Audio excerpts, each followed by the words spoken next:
The poem of the man God. The first year of the public life. Chapter 60. Cure of Simon Peter's mother-in-law. 3rd of November, 1944. Peter is speaking to Jesus. He says, "Master, I would like to ask you to come to my house.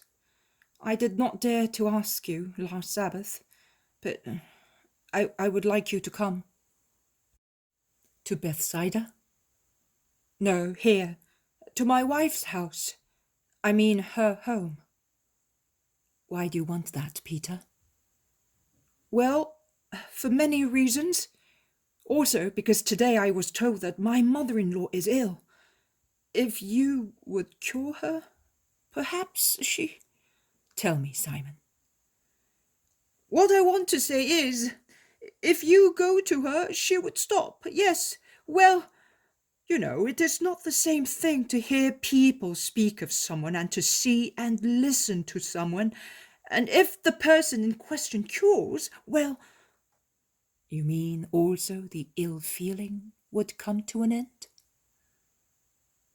No, not exactly ill feeling, but, there are many opinions in the village, and she does not know whom she should listen to. Come, Jesus. I will come. Let us go. You will tell those who are waiting for me that I will speak to them from your house. They go as far as a low house, even lower than Peter's house at Bethsaida, and it is also closer to the lake.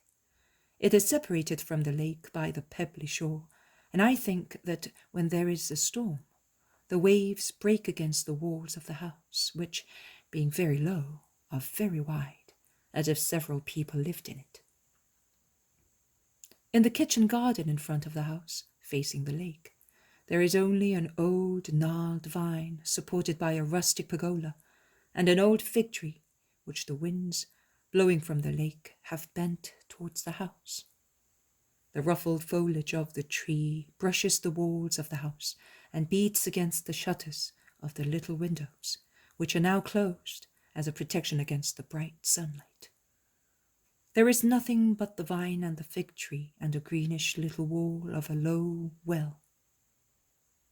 Come in, master. There are some women in the kitchen. Some are busy mending the nets. Some are preparing the food. They greet Peter, and they bow embarrassed to Jesus, peering up at him curiously. Peace be to this house. How is the patient? Tell him, you who are the oldest daughter-in-law. 3 of the women say to another one who is drying her hands on the edge of her dress. Her temperature is very high. The doctor has seen her, and he said she is too old to get better, and that when the disease goes from the bones to the heart and gives a temperature, one dies, particularly at an old age. She will not eat any more. I try and prepare something good even now. See, Simon, I was preparing the soup she used to like so much. I chose the best fish that I got from my brothers-in-law. But I do not think she will be able to eat it, and she is so restless she complains and shouts and cries and curses. Be patient, as if she were your mother, and God will grant you merit for it. Take me to her. Rabbi, I don't know if she will be pleased to see you. She does not want to see anybody. I dare not say to her, I am now bringing the rabbi in to see you. Jesus smiles calmly.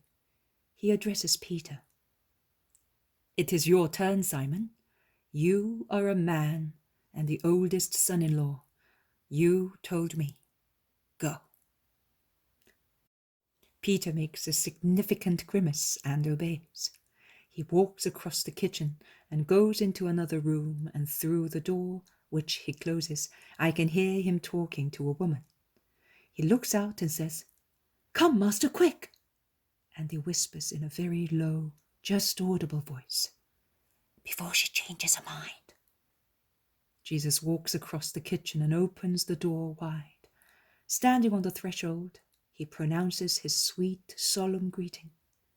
Peace be with you. He goes in, although he gets no reply. He goes near a low bed on which there is lying a little old woman, grey-haired, thin, panting because of the high temperature which causes her wasted face to flush. Jesus bends over the little bed, smiles at the old woman. I am dying. No, you will not die. Do you believe that I can cure you? Why would you want to do that? You do not know me. For Simon, who asked me, and for you, to give your soul time to see and love the light. Simon, it would be better if he... How come Simon thought of me? Because he is better than you think. I know him, and I am sure. I know him, and I am happy to satisfy him. Would you cure me? Then I will not die, then? No, woman, you will not die as yet. Can you believe in me? I believe. It is enough for me not to die. Jesus smiles once again. He takes her hand, wrinkled and with swollen veins, disappears in the younger hand of Jesus, who stands straight up and takes the attitude he normally assumes when working a miracle. He shouts, "Be cured! I want it! Get up!" And he lets her hand go. And her hand falls down without any complaint, whereas before, notwithstanding Jesus had taken it very gently, she groaned when it was moved. There is silence for a few minutes. Then the old woman cries out, "O God of our fathers, but there is nothing wrong with me. I am cured. Come. Her daughters-in-law rush in. "Look," says the old woman, "I can move, and I feel no pain, and I am no longer feverish. Feel how cool I am, and my heart no longer feels like the blacksmith's hammer. Oh, I am not dying any longer." Not one word for the Lord. But Jesus does not mind. He says to the oldest daughter-in-law, "Dress her, that she may get up. She is fit to be up." And he makes for the door. Simon, mortified, says to his mother-in-law, "The master has cured you. Have you nothing to say to him?" "Certainly. I wasn't thinking of that. Thank you. What can I do to thank you?" "Be good. Very good, because the Eternal Father has been good to you. And if it is not too much trouble for you, allow me to rest in your home today. I have been to all the nearby villages the past week, and I arrived here at dawn this morning. I am tired." Certainly, you may stay if you wish." But there is not much enthusiasm in her words. Jesus, Peter, Andrew, James, and John go and sit down in the kitchen garden. "Master?" "Yes, Peter." "I feel humiliated." Jesus makes a gesture, which meant, "Never mind." He then goes on, "She is not the first, and will not be the last, who do not feel immediate gratitude. But I do not seek gratitude. All I want is to give souls the chance to save themselves. I do my duty. Let them do theirs." "Oh, there have been other cases like this one? Where?" "Curious Simon. But I will please you, although I do not like useless curiosity. At Nazareth, Do you remember Sarah's mother? She was very ill when we arrived in Nazareth, and we were told that the little girl cried. Since she is good and gentle, and I did not want her to become an orphan and a stepdaughter in the future, I went to see the woman. I wanted to cure her. But I had not yet set foot in the house when her husband and the brother drove me away, saying, "Away, go away. We do not want to get into trouble with the synagogue."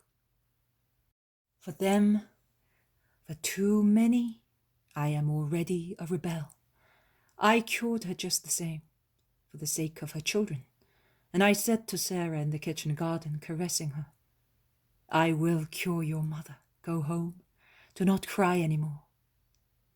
And the woman was cured the same moment, and the little girl told her, and she told also her father and her uncle, and she was punished for speaking to me.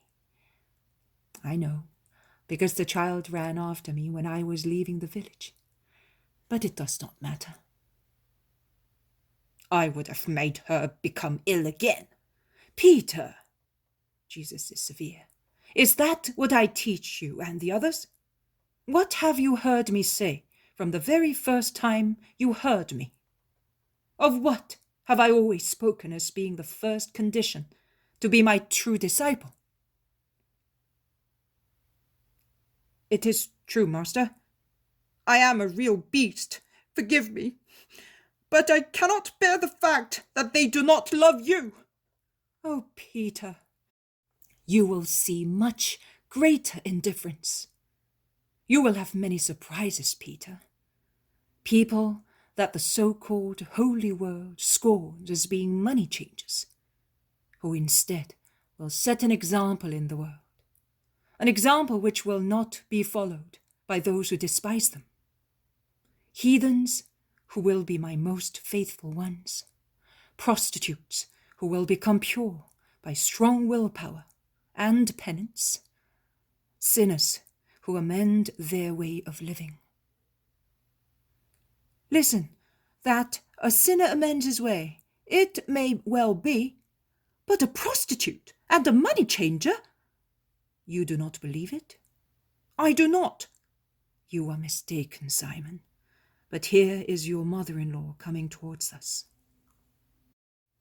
Master, I beg you to come and sit at my table. Thank you, woman. May God reward you. They go into the kitchen and sit at the table. The old woman serves them with plenty fish, both as soup and roasted. I have nothing else but this, she apologizes, and to keep up the habit, she says to Peter, "Your brothers-in-law are doing even too much, all alone as they are, since you went to Bethsaida. If it had only helped to make my daughter richer, but I hear that you are very often absent and you do not go fishing." "I follow the Master. I have been to Jerusalem with him, and I am with him on Sabbaths. I do not spend my time in revelries." "But you don't earn any money. Since you want to be the prophet's servant, you had better come back here again. At least that poor daughter of mine will be fed by your relatives while you are acting the saint." "But are you not ashamed of speaking like that in front of him who cured you?" "I am not criticizing him. He is doing his job. I am criticizing you. You are a sluggard. In any case, you will never be a prophet or a priest. You are an ignorant sinner, a good-for-nothing." "You are lucky that he is here, otherwise." "Simon, your mother-in-law gave you very good advice. You can go fishing even here. I am told that you used to go fishing also at Capernaum. You can come back again." "And live here again? But, Master, you do not—" "Be good, Peter. If you are here, you will be either on the lake or with me. So what difference is it for you, if you are or you are not in this house?" Jesus has laid his hand on Peter's shoulder, and his calmness seems to pass into the fiery apostle. "You are right. You're always right. I will do that. But what about these?" And he points to his partners, John and James. "Can they not come too?" "Oh, our father, and above all our mother, will be happier if they know we're with you rather than with them. They will not object." "Perhaps Zebedee will come too," says Peter. "Quite likely, and others with him. We will come, Master. We will certainly come."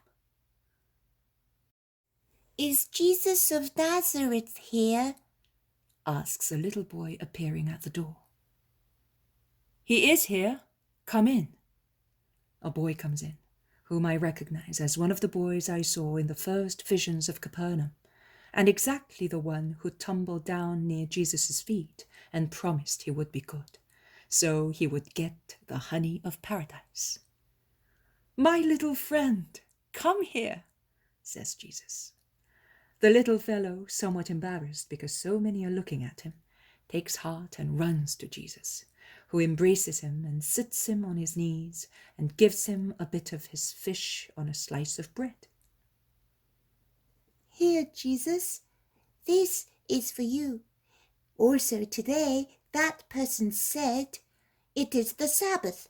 Take this to the Rabbi of Nazareth and tell your friends to pray for me. He knows that you are my friend.'" The child smiles happily and eats his bread and fish. "Well done, little James. You will tell that person that my prayers rise to the Father for him." "Is it for the poor?" "Yes, it is." "Is it always the same offering? Let us look." Jesus hands over the purse. Peter empties it and counts the coins. "Still the large sum. But who is this person? Say, boy, who is it?" "I have naught to say, and I will not say." "You little rascal, be good, and I will give you some fruit." "I will not speak, whether you insult me or caress me." "What a tongue he has! Just listen." "Little James is right, Peter. He's keeping his word. Leave him alone." "Master, do you know who this person is?" Jesus does not reply. He is busy with the child, to whom he gives another bit of roasted fish, after removing all the bones. But Peter insists, and Jesus is obliged to answer. "I know everything, Simon." "And we are not to know?" "And will you never be cured of your fault?" Jesus reproaches him, but smiles at the same time, and he adds, "You will soon know. Because if evil wants to be hidden, and cannot always be such, good, even if it wants to be hidden, to be meritorious, will be made known one day for the glory of God, whose nature shines in one of his sons, the nature of God, love. And this person understands all that because he loves his neighbors. Go, James, take my blessing to that person." The vision ends thus.